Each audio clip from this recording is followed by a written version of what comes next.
Well, hello, ladies and gentlemen. Once again, this is Eddie Marcus, and I'm taking advantage of this particular moment. This is the day that has been set aside by the government of the United States, honoring a gentleman who lived at a time when strife, even as good and as worse as this we have today, existed, and did something about it. Organized and brought the people together by the words and the following action that demanded that there be change in this country. And to some degree, by law, those were supposed to be made. And he was killed, and as his dedication and commitment to something that was good, he's been honored. And today they celebrate Dr. Martin Luther King Jr. for such a wonderful life, to remind each American, every year of such a man. That's an honor. And so, ladies and gentlemen, I'd like to spend a moment today utilizing this moment in time to draw some attention to those things that were so important to Dr. King, to Martin Luther King Jr., to Malcolm X, to Medgar Evers, and to all of the brothers and sisters and black and white all across the world who constantly die every day in the name of freedom. And I'd like to say, ladies and gentlemen, I want to tell you why Donald Trump became the U.S. president. Donald Trump became the U.S. president. I'm sitting out here in one of these country fields out here in Mississippi Valley State, outside of Mississippi Valley State University on a gravel road. I was trying to find some peace and comfort out here, but now I see I got a great big transfer truck coming this way, I believe. Let my trunk down. There. Coming this way, and it's gonna bring a lot of dust, I'm sure of that. And I'm so sorry about that, ladies and gentlemen, but just so you know, that's what's happening, all right? Hold on a moment.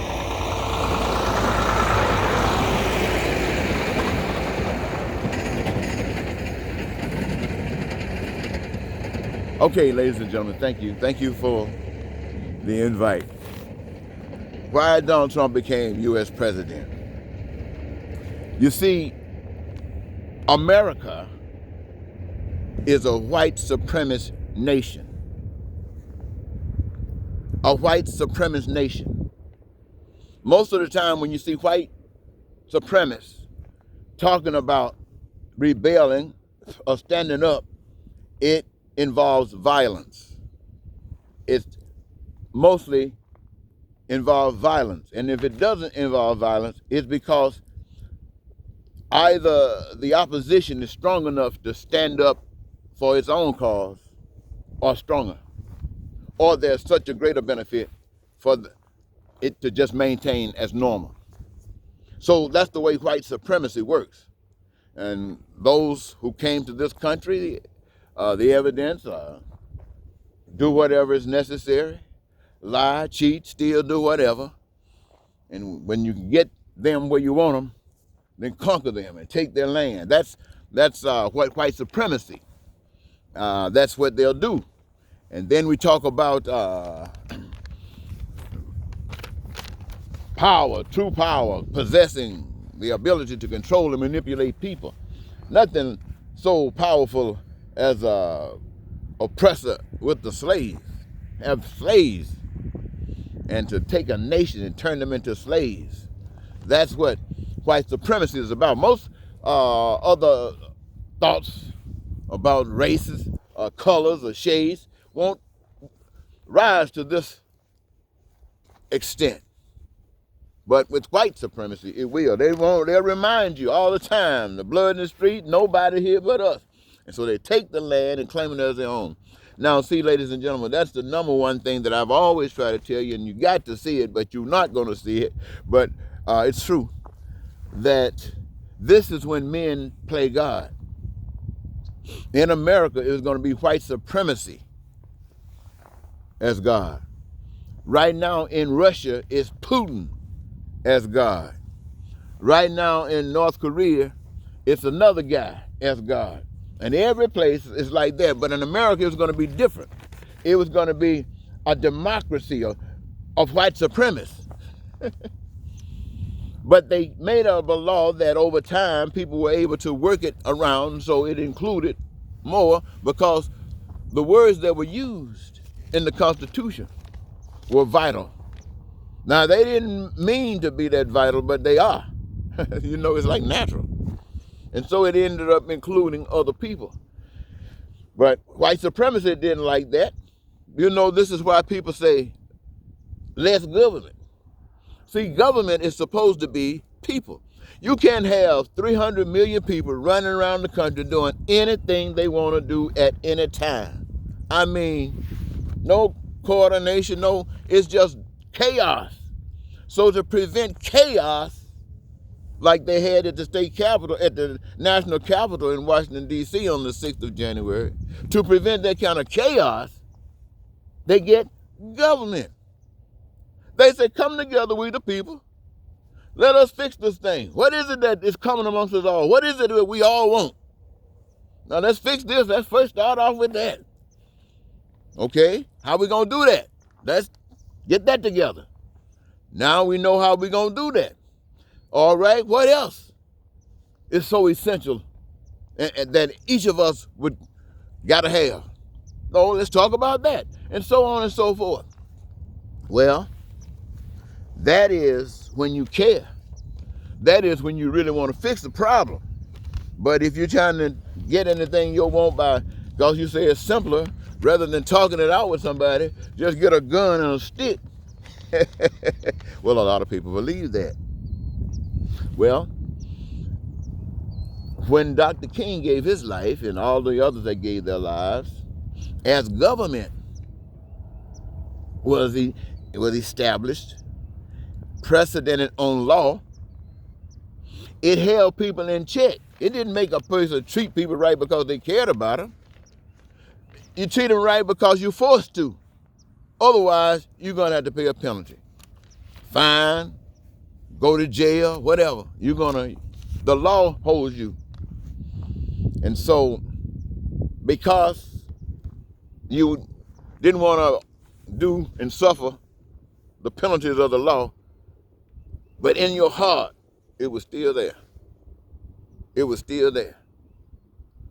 And so when a man like Dr. Martin Luther King might talk about love and commit his life for love, then someone comes along like a spokesman for hate, a spokesman who has no respect for law, comes on the scene, and for some strange reason garners so much attention that the whole world sees him. Then all of those who've been hiding under the bed, under the cover of law, under the table, became emboldened and began to stand up. And so that which you thought was gone, or we never talked about, we saw a lot of it still in existence, but we put up with it. Now all of this other stuff has come out. Ooh-wee! Been festering. So what does that say? That says that even under the law and these attitudes, these evils that rest in we the people, that usually comes from the way we've been educated. In this space of time, while they were under the table hiding, we weren't able to conjure up the kind of respect for life and love for one another that would have drawn them, that would have cleansed that from their spirits. We weren't able to do that. We walked along as though everything was all right, put up with it until something happens, and then we'll deal with that, and allow all of this stuff to happen. Here we are. When we think about Trump's evil and Dr. King's love, and all of these things that I say to you, ladies and gentlemen, it reminds me of a snake. You've heard Trump tell the story about a snake. You know the story about the lady that found the snake, felt sorry for him, picked him up, took care of him, raised him, gave him everything he wanted. And when you least expect it, reached around and bit her on the neck. Said, hey, you knew I was a snake. So that's where white supremacy will say, as Trump spent that statement across the nation, just by repeating that poem, and everybody know who he is. They know that he's always fake. When he's speaking to somebody, he's always fake. He's a snake. A snake. Came in just like a snake. Now, he gets ready to leave this, I guess, nation or this country as its leader. And what everybody else feels should be with shame. He's walking out just like he wanted. He came in here and he exposed this nation for what it is. He exposed this nation for what it is. It is not a Christian nation. It is a hellish nation, just like all of the other nations of the earth. I'm telling you, ladies and gentlemen, listen to me. Though this is not just putting America down, every nation on earth is a hellish nation because they operate under the rule of men's power. And when I say men's power, I mean men's thoughts. Doesn't have anything to do with God. Never have anything to do with God. We talk about the pains and sufferings that we feel. All pains and sufferings are the result of men and men's lack of knowledge and lack of respect and lack of connection with God, because we got our... So government means that we operate in the way that we protect one another, we care for one another, we do for one another, we live for one another. But government does not mean you following the dictates of people whose ideas are not as your own. And when their ideas bring pain and suffering, or your ideas bring pain and suffering, that's because you don't understand that power that lives in spirit. So I won't waste any more of your time. I'm going to say this.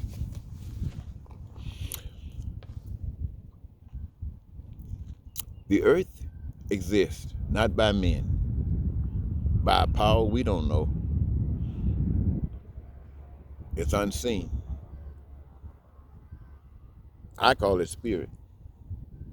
And it's so magnificent. When I study the earth and all of its magnificence, I recognize that its creator must be a God. And when I say God, I'm talking about the ability to do things that I can't even imagine. And that clears me to understand who I am and why I am. I am of that creator, and I am just as important as the earth. And I come to the earth with substance. I come to the earth to bring information. I come to the earth to bring life. And that representation, my friend, is each and every last one of us. Our purpose is to give what we were given to bring, not to live forever, not to live in these bodies forever, especially when our gifts are required and only death will allow it to be seen. So I understand why we want to live forever. We don't understand life. So what should we do? I would suggest what I have experienced by allowing the Spirit of God, the Spirit of love, to live within me. It frees me from any of the government's rules and regulations that violates the plan of God. It frees me now. That doesn't mean that I obey every last one of them. Some of them I just want to put the pain and suffering off a little bit until a little bit later. But every free man knows that you can't obey two masters. And so to obey God means that the system's ways that does not work with God's plan are to be violated. That is our duty. Everybody that knows God knows that that is their duty. And in by doing that, this is how the world knows that God lives. By doing that is the way that people can say, well, that is a God, because that sure doesn't happen. And these people don't care about anything except being true to God, because they know being true to God is an expression of God's love to you. They know that. They don't try to kill you. Only the devil does that. They don't try to rob you and beat you down. Only the devil does that. And the devil does that because the devil wants to be God. And everybody that supports the devil because they do it because they are of a devilish nature. And I say to you, ladies and gentlemen, there's a difference between Trump's kind of people and God's kind of people. You saw Trump's people out there trying to beat your head in, trying to kill those that cares more about you than they do. And what do? You sit back and relax because you know the National Guard is there to protect you. Well, what was there to protect you when the message and the messengers came to America and other parts of the world with cures for cancer, all of the various cancers, with cures for MS and all of those basic diseases and that takes our lives? I mean, that wisdom is just as free-flowing as anything else. But why don't we have it? Because, oh, well, that's back to the rules of men. I think I'm at my message told, ladies and gentlemen. Now, I just came out here in this field and I felt like talking. I decided I'd talk. Maybe some of you might want to hear it. Now, I know me. Later on today, sometimes, I'm going to find a little bit more spirit and maybe change my clothes to try to look a little more decent for the moment. Not for you, but for the moment. And if the Spirit leads me to say something different, I'll be back. I want to thank you so very much, though, for giving me this your time. Until next time, this is Eddie Marcus saying goodbye.